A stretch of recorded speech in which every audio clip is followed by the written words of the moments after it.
All issues are women's issues, says Carrie Sheffield, senior policy analyst at the Independent Women's Forum by John Grimaldi. Title IX was established half a century ago. It prohibits discrimination based on sex in our schools. That's a good thing. However, the Biden administration is seeking to change the definition of sex to include gender identity.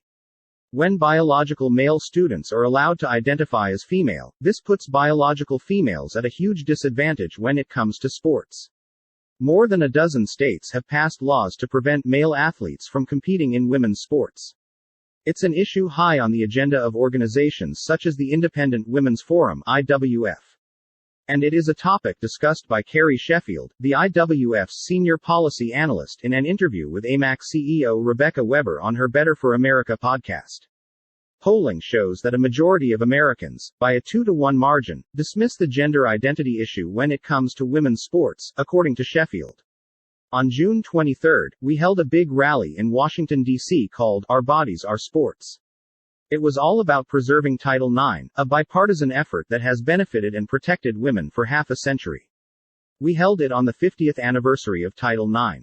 Sheffield told Weber that the controversy over Title IX is a pure and simple ideological issue, because biology tells us that even if you have testosterone blockers or hormone suppression therapy, there are immutable characteristics that cannot be changed.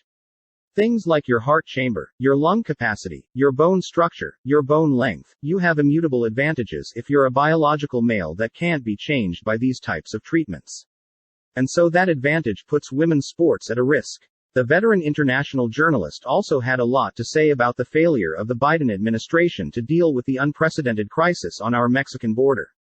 Sheffield noted that at the height of the COVID crisis, the president demanded that we all wear masks and issued mandates for testing, vaccinations, and passports. Meanwhile, the surge of illegal immigrants at the border was gaining momentum, but Mr. Biden was giving them a pass. He was not requiring the screening of these illegal immigrants to see if they had COVID. And in some cases, they were reportedly putting illegal immigrants on buses and airplanes and spreading them throughout the country, but without any sort of screening. She also shared her thoughts about the growing lack of patriotism and respect for American traditions. Sheffield pointed out that NPR, for example, broke its very long-standing tradition on July 4 of reading aloud the Declaration of Independence. They said we're not going to do that this time because we disagree with these Supreme Court rulings. And she went on to express her dismay at the progressive left's unabashed promotion of the communist creed via the introduction of the critical race theory in our K-12 schools. We have to push back, Sheffield said, telling us that we need to teach our children what America stands for. We don't lie about our past. We had slavery in this country, and that's evil. But the fact of the matter is that we had a civil war where hundreds of thousands of predominantly white men gave their lives to end slavery. And there's no other country in the world where that happened, where hundreds of thousands of white men gave their lives to free black people. That has not happened anywhere else in the world, and that is exceptional.